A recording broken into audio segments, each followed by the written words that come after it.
If you've watched the German Netflix series How to Sell Drugs Online Fast, you'll be familiar with this story. Shiny Flakes, the teenage drug lord, is the new documentary about the true story on which that show is based. How much is fact and how much is fiction?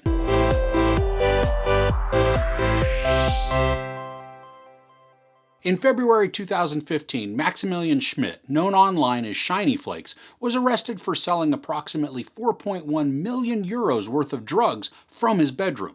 Using his own website and the German Postal Service, at 19 years old he ran an international drugs empire by himself.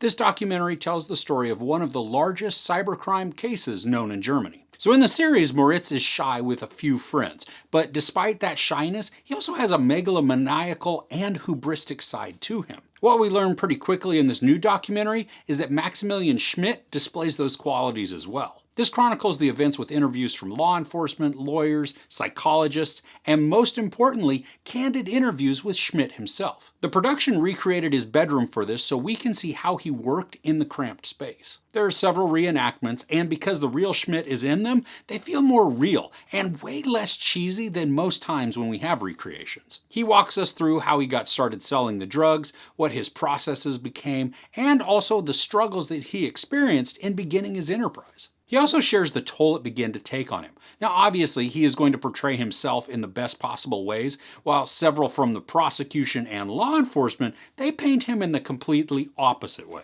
There's an air of mystery that still surrounds Schmidt's case, even today.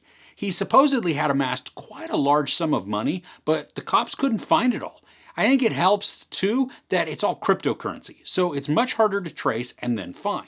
But all the while, through every portion of this documentary, if a topic could potentially incriminate Schmidt in a new way, or if a storyline diverged from the central focus on him selling the drugs online, Schmidt would refuse to answer, or he'd redirect back to the main story. So even as the documentary ends, we don't know if he has a ton of money stashed away someplace in some cyber vault, or if he just is flat broke. After watching this, as charismatic and charming as Schmidt comes across, I don't think he is this awesome protagonist that you want to root for. The fictional series also captures this aspect in Moritz. While we can like him at certain times, he also becomes very despicable and self-centered, which then makes him very unlikable. This is a quick watch, which is nice. It's only 96 minutes, and I think they capture a compelling story and they tell it in good detail. They don't belabor any of the points and they don't draw it out unnecessarily.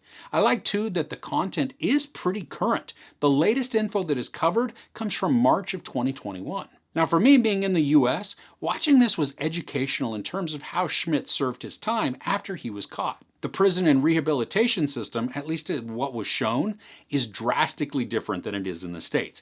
And it looks like it was more focused on rehabilitation than on incarceration. The documentary isn't really focusing on prison life, but the small parts that are included I thought were informative. I found this also to be very informational when it came to the preparation of Schmidt's sales. Most of the time his supply came in bulk and he needed to break it up and get it ready for sale, but he had no idea how to do so. The way he learned to do what he did was pretty gutsy and naive, but it worked. Now, unlike the fictional series, Schmidt's website wasn't some ultra-secure, custom-coded online shopping site. He just used a WordPress site with a shopping cart and set up his business on the public web. And while there was some security to the online process, it's not nearly to the degree that the show created.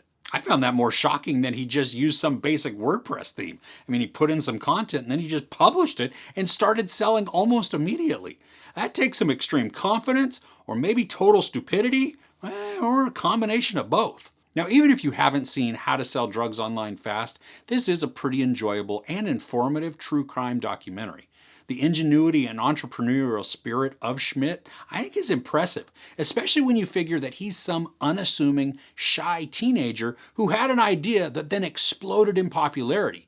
It also just happens to be wildly illegal. One thing that I found a little odd is that the documentary never interviewed any of Schmidt's family members. I think had they been willing to speak on camera, it would have provided some really good context for his home life and what they thought of his self-isolation as he packaged and shipped his product. And maybe that's exactly why they didn't participate.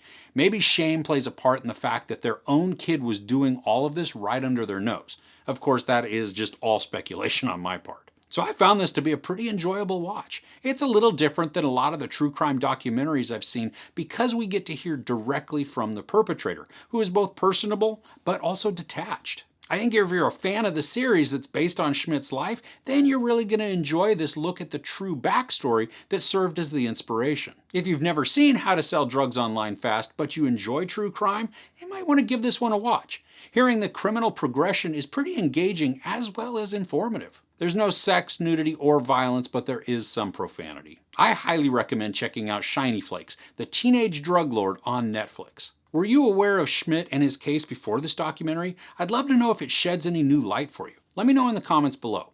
If you enjoyed this review, please give it a like. Also, don't forget to share and subscribe. I'm Chris. This is Movies and Munchies. Thanks for couching with me.